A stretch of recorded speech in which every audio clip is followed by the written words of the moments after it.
அனைவருக்கும் வணக்கம். வினைத்தெளிவு சேனலின் மூலமா உங்களை மீண்டும் சந்திப்பதில் மிக்க மகிழ்ச்சி. சென்ற காணொளியில பதற்ற சுழற்சியை பத்தி பார்த்தோம். இந்த சுழற்சியை எந்த நிலையில உடைக்கிறது அப்படின்றதையும் பார்த்தோம். குறிப்பா விழிப்புணர்வை அதிகப்படுத்துவது, சில பயிற்சிகளை செய்வது, நாம் சிந்திக்கும் விதத்துல மாற்றங்களை கொண்டு வருவதன் மூலம் நம்ம பதற்ற சுழற்சியை உடைக்கலாம் அப்படின்றத பார்த்தோம். நான் வெளியிட்டுள்ள வீடியோக்களை பார்க்காதவங்க தொடர்ந்து பார்த்துட்டு வாங்க. அப்பதான் உங்களுக்கு தொடர்ச்சி புரியும். இந்த காணொளியில உண்மையான அச்சுறுத்தல்கள், அதாவது ரியல் டேஞ்சர்ஸ் அப்படின்றதுக்கும் கற்பனையான அச்சுறுத்தல்கள், இமேஜினரி ஃபியர்ஸ் அல்லது டேஞ்சர்ஸ் அப்படின்றதுக்கும் உள்ள வித்தியாசத்தை பார்க்க போறோம்.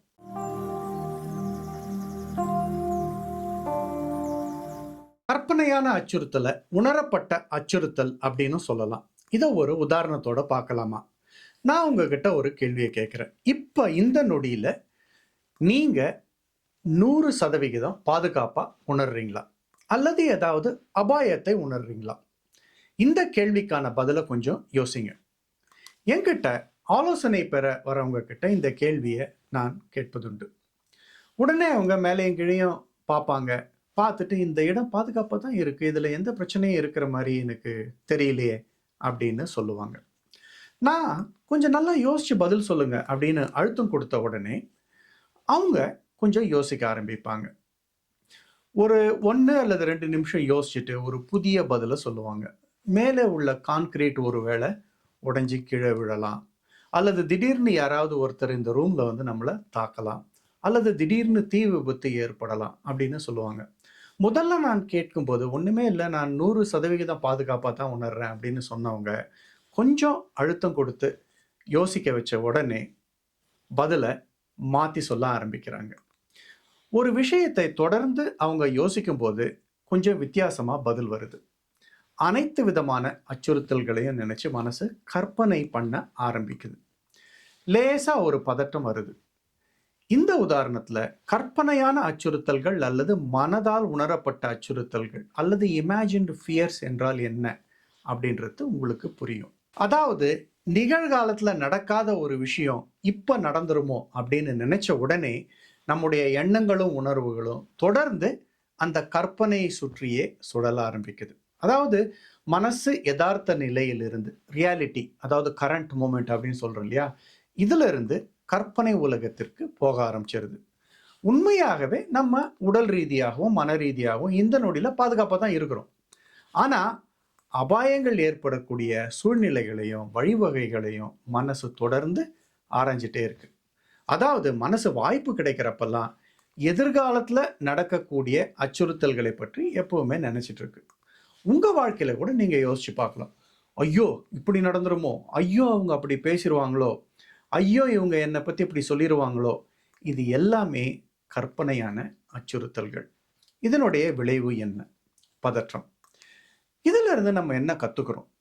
நிகழ்காலத்துல என்ன நடக்குது, இந்த நொடியில என்ன நடக்குது அப்படிங்கிறத மட்டும் நம்ம யோசிச்சு செயல்பட்டோம் அப்படின்னா நமக்கு பதற்றம் நிச்சயம் குறையும். சரி, இதை அன்றாட வாழ்க்கையில பிராக்டிக்கலா எப்படி அமல்படுத்துறது?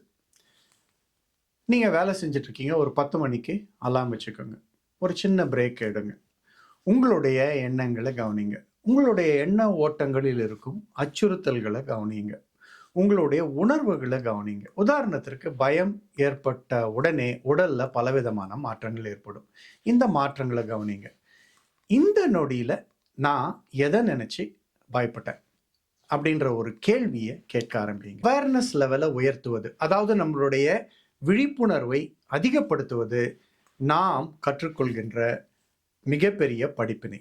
நிஜமாவே இது ஆற்றல் மிக்க ஒரு செயல்முறை.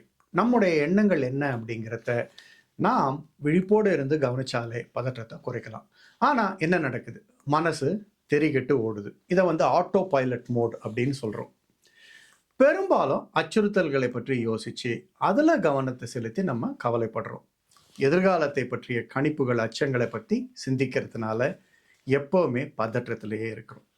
இதே மாதிரி தொடர்ந்து நினைச்சிட்டு இருக்கிறதுனால பதற்றத்திலிருந்து மீள்வது ரொம்ப கஷ்டமாயிடுது. இதுக்கு வேற ஏதாவது பண்ண முடியுமா? நம்ம பாதுகாப்பாக தான் இருக்கிறோம் அப்படின்னு முதல்ல மனதார ஏற்றுக்கொள்ளணும். முக்கியமா விழிப்போடு இருந்து ஒவ்வொரு தருணத்திலும் நம்ம பாதுகாப்பா தான் இருக்கிறோம். இந்த தருணத்துல, இந்த நொடியில, இந்த மொமெண்ட்ல எந்த பிரச்சனையும் இல்ல அப்படின்னு நம்முடைய மூளைக்கு நம்ம புரிய வைக்கணும். மூளை நம்மை அதன் கட்டுக்குள் எடுத்துக்கொள்வதற்கு முன்பாக மூளையை நாம் நம்முடைய கட்டுப்பாட்டிற்குள் எடுத்துக்கணும். அதாவது ஒரு பாதுகாப்பற்ற மனநிலையை உணர்வதற்கு முன்னாடியே நாம் அந்த திங்கிங் பேட்டர்னை உடைச்சு, உனக்கு எந்த பயமும் இல்லை, எந்த அபாயமும் இல்லை, நீ பாதுகாப்பாக தான் இருக்க, நீ பயப்படாத அப்படின்னு மனதிற்கு கூறி நம்ம புரிய வைக்கணும். பதற்றம் உங்களை கட்டுப்படுத்தும் ஒரு சூழ்ச்சி அப்படின்னு கூட நம்ம சொல்லலாம். இதை பற்றி அடுத்த வீடியோக்களில் பார்ப்போம். இந்த வீடியோல இருந்து நீங்க கத்துக்கிற ஒரு முக்கியமான செய்தி என்னன்னா, அடுத்த முறை உங்களுக்கு பதற்ற அறிகுறிகள் ஏற்படும் பொழுது நீங்க ஏதோ கற்பனையான பயத்துக்குள்ள போயிட்டீங்க அப்படின்னு அர்த்தம். இதை உணர்வதே பதற்றத்தை குறைக்கும் மிகப்பெரிய பயிற்சி. அதே நேரத்தில் இந்த செயல்பாடு இல்லைன்னா நம்ம உயிரோடு இருப்பதும் சந்தேகம்தான் அப்படின்றதையும் நம்ம புரிஞ்சுக்கணும். பதற்றம் ஒரு எச்சரிக்கை மணி.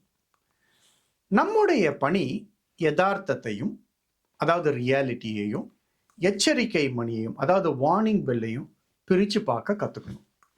இதை புரிஞ்சிக்காத நம்ம தொடர்ந்து பதற்றத்திலேயே இருக்கிறப்போ இதுவே ஒரு பழக்கமாயிடுது.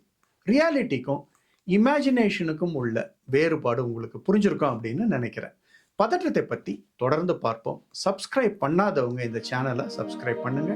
மீண்டும் சந்திப்போம். நன்றி, வணக்கம்.